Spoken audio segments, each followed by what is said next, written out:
Good evening student. तो आज बेटा हम हमारा टॉपिक कंप्लीट करेंगे। आज हम न्यू टॉपिक के बारे में पढ़ेंगे, मेमोरी यानी कि स्मृति के बारे में। स्मृति का मतलब क्या होता है, कितने तरीके की होती हैं, कितने प्रकार की होती हैं, इनकी विशेषताएं क्या होती हैं, किन किन फेजेस से मिलकर यानी कि कौन कौन सी ऐसी अवस्थाएं जो मेमोरी के अंदर पाई जाती हैं।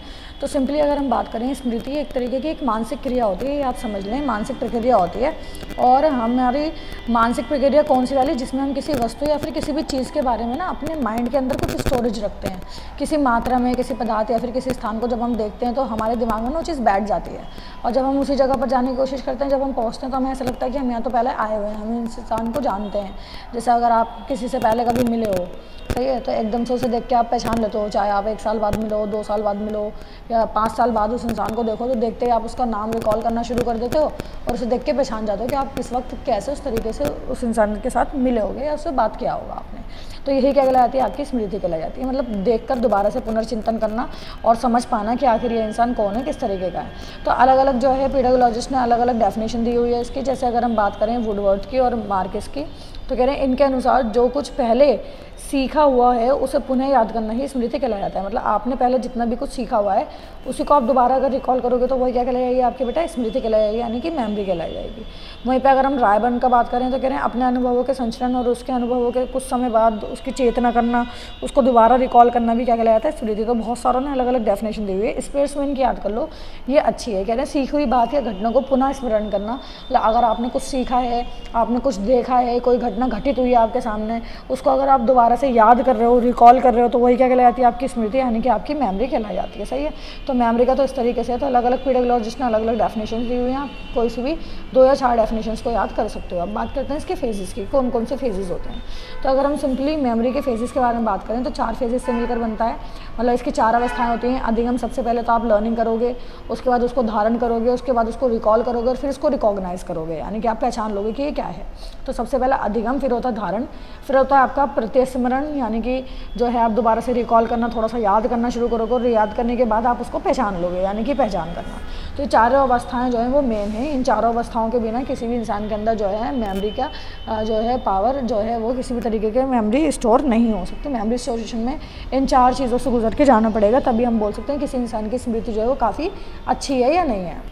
मतलब बेसिकली अगर हम देखें यहाँ पर, जैसे अधिगम के बारे में लिखा हुआ है, तो कह रहे हैं स्मृति केवल अधिगम अथवा अनुभवों के अंकित होने पर आधारित होती है, अतः स्मृति की पहली अवस्था ही क्या है, अधिगम है।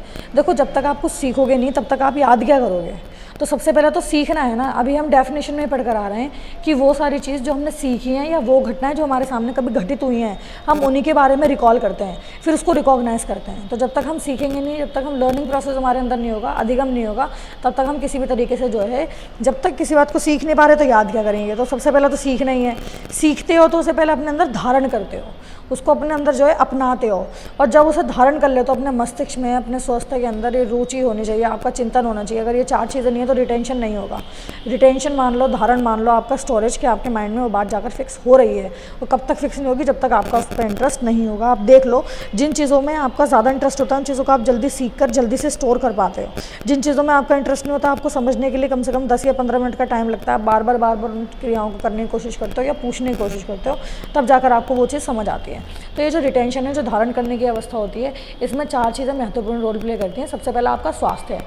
अगर आप ठीक ही नहीं हो, आप हेल्दी ही नहीं हो, तो किसी चीज़ को सीखने के बाद अपने अंदर धारण कैसे करोगे। प्रैक्टिकल तो उसको कर ही नहीं सकते।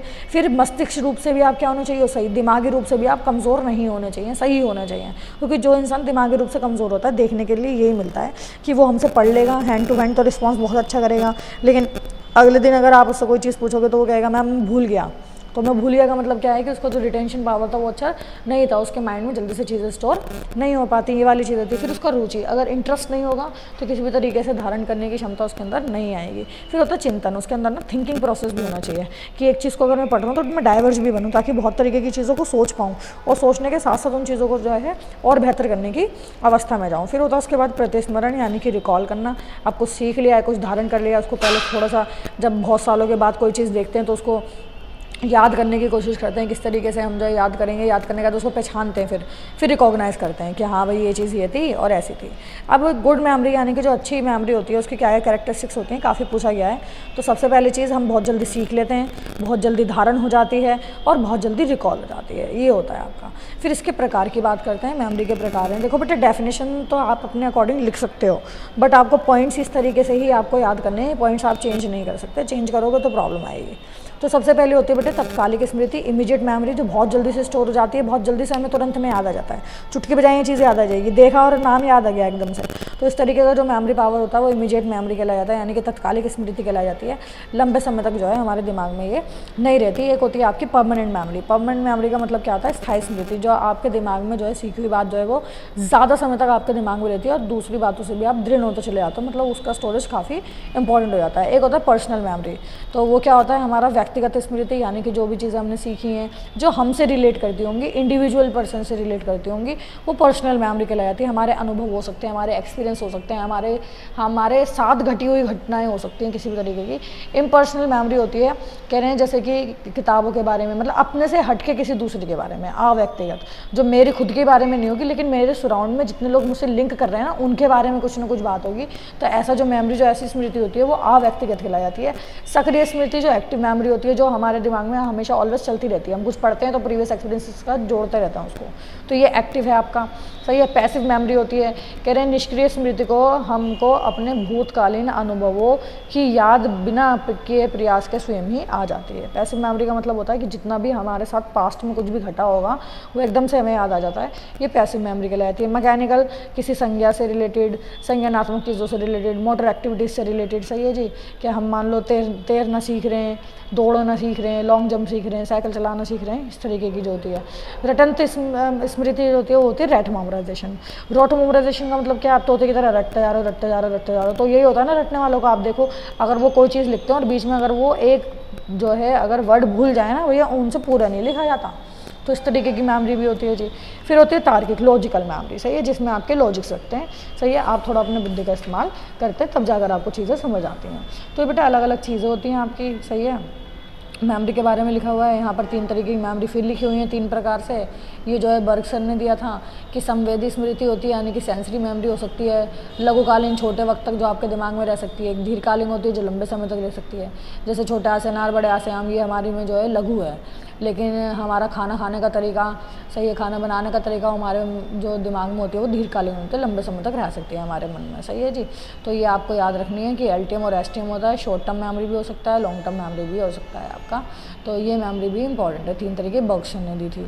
उसके बाद अगर हम बात करें तो कुछ और तरीके की भी होती है। लॉन्ग टर्म मेमोरी 2 तरीके की हो सकती हैं। प्रसंगत स्मृति हो सकती है, कह रहे हैं ये स्मृति ऐसी होती है जहाँ पर व्यक्तिगत सूचनाएं संचित की जाती है अस्थायी रूप से व्यक्ति के साथ जो घटित होती हैं उन चीज़ों में। अर्थगत वाला होता है जिसमें कोई ना कोई पर्टिकुलर अर्थ होगा। सही है। डिक्लेरेटिव होती है जिसमें घोषणा की बात की जाती है। सही है, कहीं पर आपने कोई चीज़ घोषणा करी होगी या फिर घोषणा की कुछ स्मृति होगी, आपने कहीं अनाउंसमेंट सुनी होगी। अघोषणात्मक जो होती है उस जिसमें अस्पष्ट रूप से चीज़ें नहीं होती। सही है। पेशी कौशल, मोटर स्किल्स वगैरह के बारे में बात करते हैं। प्रक्रियात्मक का मतलब यही है, प्रोसीजरल। सही है, जो आप किसी स्टिमुलस के प्रति जो रिस्पॉन्स करते हो उसके प्रति आपकी जो मेमोरी रह जाती है वो आपकी जो है प्रक्रियात्मक स्मृति कहलाई जाती है। मान लो हम जंगल में चले गए, हमारे सामने सांप आ गया, हम उससे कैसे लड़े थे, वो हमारी प्रक्रियात्मक स्मृति है, क्योंकि सांप उस वक्त स्टिमुलस था, हमने उसके प्रति क्या रिस्पॉन्स किया वो हमें लाइफ टाइम तक याद रहेगा। सही है, ऐसी चीज़ें होती हैं बेटा। नेक्स्ट आपका स्मृति की प्रक्रियाएं, कौन कौन सी प्रक्रिया होती हैं। तो 3 प्रक्रियाओं के थ्रू, देखो वो अवस्थाएं थी 4 जो भी पढ़ाई थी, कि पहले लर्निंग ज़रूरी है, मतलब अधिगम होगा, धारणा होगी, फिर आप जो है प्रत्यास्परण करोगे, यानी कि उसका रिकॉल करोगे, फिर रिकॉग्नाइज करोगे, पहचान करोगे। लेकिन ये हैं प्रक्रिया के तरीके की। ये जो स्टार्ट जो होती है ना मेमोरी, कैसे स्टार्ट होती है। देखो मेमोरी पहली बात तो इंडिविजुअली इंडिपेंडेंट है। इंडिपेंडेंट का मतलब है कि हमारा जो स्टोरेज सिस्टम है ना हमारे माइंड का, वो किसी पे डिपेंड नहीं करता, कहीं भी किसी भी तरीके से डिपेंड नहीं करता। सही है, वो बिल्कुल इंडिविजुअली अलग ही रहता है। तो वो जो मेमोरी अलग है वो किस तरीके से स्टार्ट होगी, उसकी प्रक्रियाएं क्या होती है। सबसे पहले होता है कूट संतेजन। पहले एनकोडिंग होती है, फिर स्टोरेज होता है, फिर रिट्रीव करते हैं। मतलब पहले तो कोडिंग जाएगी दिमाग के अंदर, वहाँ से वो कोडिंग जो है वो स्टोर में कर चली जाएगी, फिर उस स्टोरेज सिस्टम से निकाल कर कोई ना कोई इन्फॉर्मेशन को हम रिकॉल करेंगे तो वो रिट्रीवल कहलाएगा, यानी कि आपका जो है किस तरीके से हम उसका जो है पुनर्द्वार कर रहे हैं, ये सारी चीज़ें कहलाएंगी। इसको आप जितना चाहो अपने अकॉर्डिंग बना के लिख सकते हो, बस ये याद रखना। कूट संकेतन का मतलब होता है एनकोडिंग, यानी कि किस तरीके से आपका जो कोई भी पर्टिकुलर पर्टिकुलर चीज़ है वो आपके दिमाग तक जा रही है सिग्नल बेसिस में, फिर वहाँ जाकर वो स्टोर हो रही है, मतलब भंडारण हो रहा है उसका। फिर वो जो भंडारित चीज़ें हैं वो आपके ब्रेन से किस तरीके से आप दोबारा उसको रिकॉल करके रिट्रीव कर रहे हो, वो आपका तीसरा मेथड होता है। वर्किंग मेमोरी भी होती है जी, चलन स्मृति। वर्किंग मेमोरी का मतलब क्या होता है, सही है, ये क्षमता और अवधि के संदर्भ में सीमित होती है, सही है, उस सूचना को अस्थायी तौर पर रखना जिसके हाल में अनुभव हुआ हो लेकिन जो बाहरी पर्यावरण में उपस्थित नहीं होते या जिनका दीर्घकालीन स्मृति से पुनः उत्पादन किया जा सकता है, ऐसी मेमोरी को वर्किंग मेमोरी के नाम से जानते हैं, जो ऑलरेडी हमारे दिमाग में चलती है, चाहे वो संज्ञानात्मक रूप में, अस्थायी रूप में हो, स्थायी रूप में हो, सही है, पुराने एक्सपीरियंस से रिलेट करती हो, नए एक्सपीरियंस से रिलेट करती हो, या फिर एक्चुअल में एट प्रेजेंट में भी वो मौजूद हो आपकी। तो ऐसी मेमोरी को जो है हम चलन मेमोरी के नाम से जानते हैं, यानी कि चलन स्मृति, यानी कि वर्किंग मेमोरी के नाम से जानते हैं। तो वर्किंग मेमोरी में भी देखो बार बार वही लिखा हुआ है कि चलन मेमोरी की कूट संकेतात्मक चीज़ें क्या होती हैं। तो ये सारी चीज़ें ना आपको बेटा आएंगी नहीं, पेपर में आती नहीं है। शॉर्ट टर्म मेमोरी वही वाला पार्ट आता है जो मैं भी आपको समझा कर आई थी। तो लॉन्ग टर्म मेमोरी भी अलग से बेटा डिफाइन किया हुआ है, दीर्घकालीन क्या होती है, सही है, उसमें भी कितने प्रकार होते हैं। तो हाँ, दोनों में आपको जो है कैरेक्टरिस्टिक्स पूछ सकते हैं कि लॉन्ग टर्म मेमोरी की कैरेक्टरिस्टिक्स क्या हो सकती हैं। तो परिशुद्ध होती है, एक्यूरेट होती है, स्टोरेज कैपेसिटी ज़्यादा होती है, सही है, सूचनाएं ज़्यादा होती है। लॉन्ग टर्म में तो मतलब बहुत टाइम तक हमारे दिमाग में रहेगी ना, तो ऑब्वियस सी बातें थोड़ी सी ज़्यादा होगी। अब यहाँ से बेटा क्वेश्चन शुरू हो गए, सही है, कूट संकेतात्मक चीज़ें क्या होती हैं, एनकोडिंग क्या है, अभी 3 प्रक्रियाओं में इसको पढ़कर आए थे, ये भी आप थोड़ा सा पढ़ लेना, सही है। अटेंशन क्या होता है, अवधान क्या है, अटेंशन का मतलब होता है बेटा, हाँ ये पढ़ लो, अवधान का मतलब क्या होता है। वैसे तो हमने फर्स्ट ईयर में भी पढ़ा है। अवधान क्या जाता है बेटा कि कितना ध्यान से आप कितने अटेंटिव हो, कि क्लासरूम में बैठे हुए आप चीज़ों को ध्यान से सुन पा रहे हो। मैं वीडियो बना रही हूँ ना, आप इसको कितने ध्यान से सुन पा रहे हो, इसी से पता लगेगा आप कितना अटेंटिव हो, आपकी अवधान की पूर्ति कितनी ज़्यादा है, सही है। ऐसी चीज़ जिसमें हम जो है थोड़ा सा दिमाग लगाते हैं और सोचने के लिए उसे जो है दोबारा पूछते भी हैं, तो हम अटेंटिव होते हैं, अटेंशन रखते हैं। तो अवधान का होना तो बहुत ज़्यादा ज़रूरी है ना। अगर आपको किसी संकेत को अपने दिमाग तक पहुंचाना है तो इसका मतलब ये है कि वो संकेत बिल्कुल डायरेक्टली आपके ब्रेन तक जाना चाहिए, उसमें कोई मिलावट नहीं होनी चाहिए ना। मतलब अगर आपको कोई टीचर कुछ समझा रहा है तो सारा दिमाग, सारा फोकस पॉइंट कहाँ होना चाहिए, उस टीचर के पास होना चाहिए, तभी तो नॉलेज एक्जैक्टली आपके ब्रेन में उसी तरीके से जाएगी।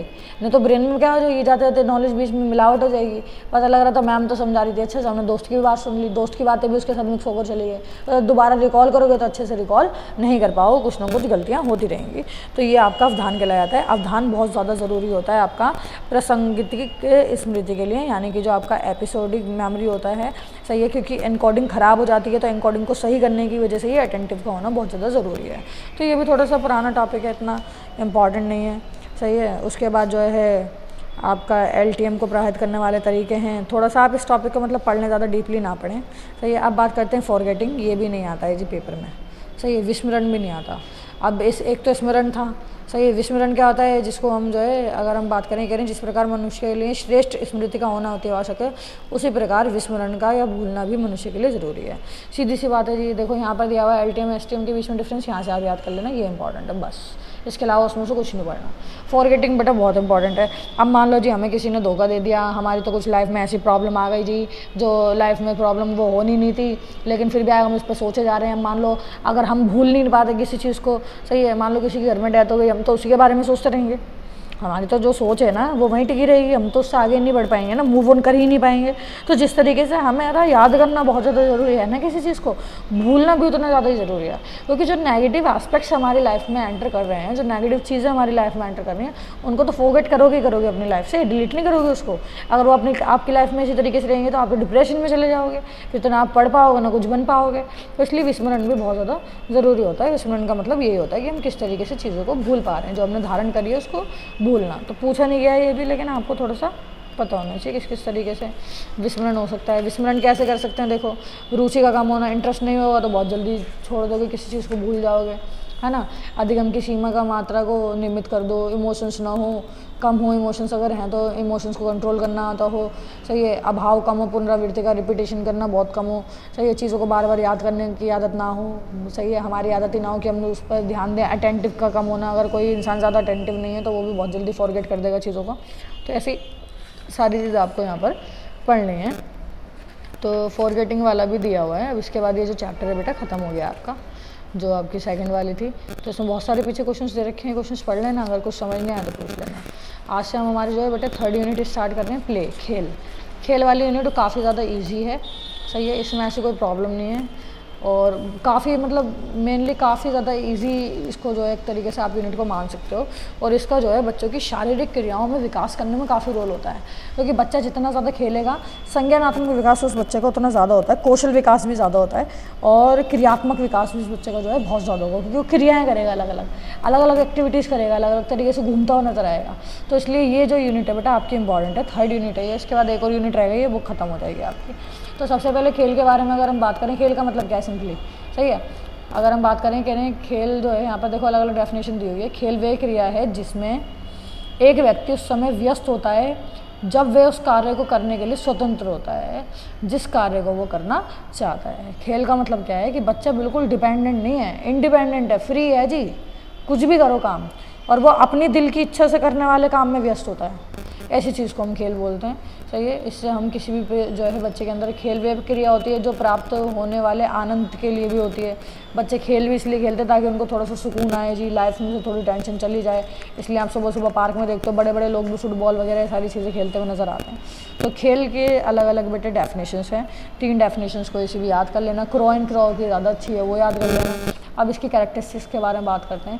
तो खेल स्वतंत्र हैं, खेल साधारण और वास्तविक जीवन नहीं होता, सही है। अगर हम बात करें खेल साधारण या वास्तविक जीवन नहीं होता, एक्चुअल में ऐसा नहीं है। खेल खेल में हम अपनी ज़िंदगी निकाल देंगे, सीरियस होना भी बहुत ज़्यादा ज़रूरी है, सही है। व्यवस्था पैदा करते हैं, एक तरीके का ऑर्डर पैदा करते हैं। खेल का संबंध किसी भौतिक रुचि से नहीं होता, सही है। इससे हमें कोई फ़ायदा तो नहीं मिलता, लेकिन हाँ ये है कि हम रिलैक्स फील करने लग जाते हैं, थोड़ा बच्चे अपने आप को फ्री महसूस कर लेते हैं। खेल स्वाभाविक है, हर इंसान खेलेगा, कोई ना कोई खेल खेलना पसंद ही होता है किसी न किसी इंसान को। ये आत्म प्रेरित शारीरिक मानसिक क्रिया होती है, हमारा मन करता है इसको करने का, सही है। हम आत्म प्रेरित होते हैं, यहाँ पर शारीरिक मानसिक क्रियाओं का विकास होता है इसमें, सही है। स्वयं में पूर्ण होती है, बच्चों के अंदर स्फूर्ति और चंचलता पैदा करती है। ऑब्वियस सी बात है, जो इंसान जितना ज़्यादा खेलता है, खेल में ध्यान लगाएगा, थोड़ा बहुत बाहर घूमता है, रनिंग करता है, रस्सा कूदता है, तो हम देखते हैं कि वो बच्चा मोस्टली जो है काफ़ी एक्टिव रहता है, सही है। खेल का मुख्य लक्ष्य जो है वो आनंद और स्वतंत्रता की प्राप्ति होता है। खेल रचनात्मक होता है, बालक की संतुष्टि का संचार होता है इसमें। खेल बच्चों के लिए प्रेरणा भी देता है, खेल स्वेच्छा पर भी आधारित होता है। जब तक अपना दिल नहीं होगा हम खिला नहीं सकते किसी बच्चे को। तो अलग अलग जो है विशेषताएँ होती हैं बच्चों के खेलों की। तो सबसे पहली विशेषता होती है बेटे परंपराओं से प्रभावित। अगर हम बात करें विशेषताएं जो होती हैं, अभी हम पढ़कर आए थे सिर्फ खेल की विशेषता है ना, कि खेल की विशेषता क्या है। अब हम बात करें बच्चों के खेलों की विशेषता क्या होती है।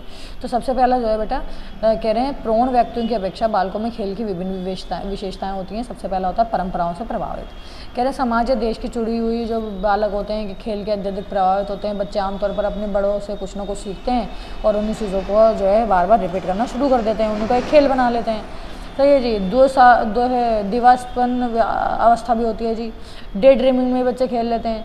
कह रहे हैं इसकी अवस्था में प्रारंभ लगभग जो है 10 वर्ष की आयु से हो जाता है। इसके पश्चात धीरे धीरे मन खेल से दूर होने लग जाता है। अगर हम बात करें वैसे तो ये प्रभावित करने वाले एक तरीके से कारक हैं, सही है। खोजक अवस्था हो सकती है, एक्सप्लोरेटरी स्टेज हो सकती है, खिलौना अवस्था भी हो सकती है जी बच्चे की, सही है।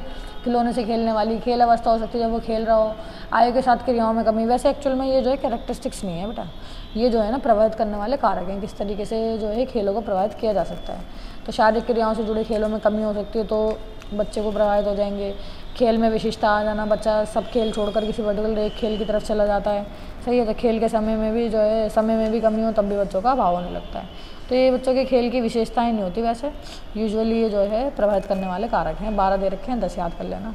अब बात करते हैं मेनली खेलों के प्रकार क्या हैं, किस तरीके से खेलों को बांटा गया है, कौन कौन तरीके के खेल होते हैं। तो सबसे पहला जो है बेटा अगर हम बात करें खेल साथियों की संख्याओं के आधार पर, तो सबसे पहला संख्याओं के आधार पर मैं आपको समझा रही हूँ। सबसे पहला होता है समांतर खेल। कह रहे हैं वे खेल जिसमें बच्चे एक दूसरे से स्वतंत्र होकर खेलते हैं और अलग अलग खेलते हैं। कह रहे हैं खेल में एक दूसरे की उनमें आवश्यकता नहीं होती। एक होते हैं सहचारी खेल, एसोसिएटिव, एक बच्चा किसी दूसरे के साथ मिलकर खेलेगा, उसके बिना खेल नहीं सकता, मिलजुल कर खेलने वाला। एक होता है सामूहिक खेल जो ग्रुप्स में खेलते हैं, जैसे फुटबॉल हो गया, क्रिकेट हो गया, हॉकी हो गया, वॉलीबॉल हो गया, सही है आपका, और आ जाओ पाठ्यक्रम हो गया, सही है। तो ये बहुत तरह के खेल हैं। तो ये सारी चीज़ें जो हैं सामूहिक खेल कहलाते हैं। ये तो होगा संख्या के आधार पर, सही है। समांतर में एक इंसान खेलता है, सहचारी में 2 लोग मिलकर खेल सकते हैं, सामूहिक में बहुत सारे लोग खेल सकते हैं। अब शारीरिक और मानसिक सक्रियता के आधार पर सबसे पहले होते हैं शारीरिक खेल, फिजिकल होते हैं। एक होते हैं मेंटल। फिजिकल वाले हम जानते हैं वॉलीबॉल, क्रिकेट, रनिंग, एथलेटिक्स, सही है, बहुत सारे हैं, शॉर्ट पुट, सही है, जेवलिंग, बहुत सारे गेम होते हैं बेटे, पता नहीं कौन कौन से होते हैं। तो ये शारीरिक क्रियाओं का विकास करते हैं, इसलिए इन्हें शारीरिक खेल कहा जाता है जी। मानसिक खेल जो होते हैं जो थोड़ा सा दिमागी रूप से होता है, जैसे शतरंज हो गया, कहानी सुनाना हो गया, पहेली बुझाना हो गया, क्रॉसवर्ड्स हो गए, पजल्स हो गए, ये सब मानसिक खेल में आ जाते हैं, है ना। खेल के स्थान पर, अगर स्थान पर देखें तो 2 तरह के खेल होते हैं, इंडोर और आउटडोर। हम शुरुआत से पढ़ कर आ रहे हैं, कुछ जो घर के अंदर खेले जाते हैं, कुछ जो घर के बाहर खेले जाते हैं। खेलों के प्रकार 3 तरीके के, 3 अलग अलग बेसिस पर होते हैं। इसमें भी 3 तरीके के हैं, इसमें 2 तरीके के हैं, इसमें भी 2 तरीके के हैं। दोबारा याद कर लो, खेल के साथियों के आधार पर 3 तरीके के, समांतर खेल, सहचारी खेल और सामूहिक खेल। शारीरिक और मानसिक क्षमता के आधार पर 2 तरीके के, शारीरिक खेल और मानसिक खेल। और खेल के स्थान के आधार पर 2 तरीके के, इंडोर और आउटडोर, मतलब घर के अंदर खेलने वाले खेल और घर के बाहर खेलने वाले खेल। सही है। कुछ अलग अलग तरीके के खेल हो सकते हैं। रचनात्मक खेल हो सकते हैं, जिसमें बच्चा अपना जो है नाव बनाना हो गया, घर बनाना हो गया, सही है, फूलों से रंग निकालना हो गया, ऐसे भी खेल होते हैं। स्वतंत्र और स्वाभाविक खेल भी होते हैं, बच्चा खुद ही खेलने लग जाता है। टॉय से खेलना हो गया, जैसे पढ़ना भी एक तरीके का खेल होता है। आपने देखा होगा, वो किताबें लेते थे बच्चे, जो है एक वर्ड ढूंढ लिया करते थे, बोलते थे इस वर्ड को ढूंढ के दिखाओ पूरी बुक में कहाँ पर है। सही है। तो ऐसे भी खेल हो सकते हैं, मिक्स भी हो सकते हैं। तो कॉमिक्स पढ़ने का भी कुछ लाभ होता है, कॉमिक्स भी एक तरीके का पढ़ना है, भी एक खेल होता है। बहुत लोगों को पसंद होता है कॉमिक्स पढ़ना, इवन मैगजीन्स को पढ़ना। रेडियो टेलीविज़न भी एक तरीके का खेल होता है, सही है, इन्हें सुनना। और दिवा स्वप्न तो आप जानते हो, डे ड्रीमिंग, आप कुछ भी तरीके से खेल सकते हो। तो ये अन्य खेलों के बारे में ज़्यादा पता हो या ना पता हो, लेकिन वो तो पता होना चाहिए जो 3 बेसिस पे था। और भी अलग तरीके से जो है वर्गीकरण किया हुआ है। सही है। खोजी खेल हो सकते हैं, जिसमें बच्चा कुछ खोज रहा है। रचनात्मक हो सकता है, जिसमें बच्चा कुछ रचना कर रहा है, बना रहा है। सृजनात्मक हो सकता है, जैसे कि बच्चे के अंदर कल्पनाएं आ जाएं, क्रिएटिव हो जाए बच्चा। सही है। कभी कभी बच्चा ऐसे गेम्स भी खेलता है, चलो डॉक्टर खेलेंगे, तो वो कल्पना वाले होते हैं, सामाजिक नाट्यकरण वाले खेल होते हैं। तो ये सारी चीज़ें जो हैं आज आप कंप्लीट करोगे। इसके अलावा बात मैं नेक्स्ट क्लास में पढ़ाऊँगी। खेल वाला पार्ट खत्म करा देंगे नेक्स्ट क्लास में, यूनिट छोटी है, ज़्यादा डीपली इसमें कुछ पढ़ना नहीं है सच। और कोई प्रॉब्लम हो तो बेटा आप मुझसे पूछ लेना।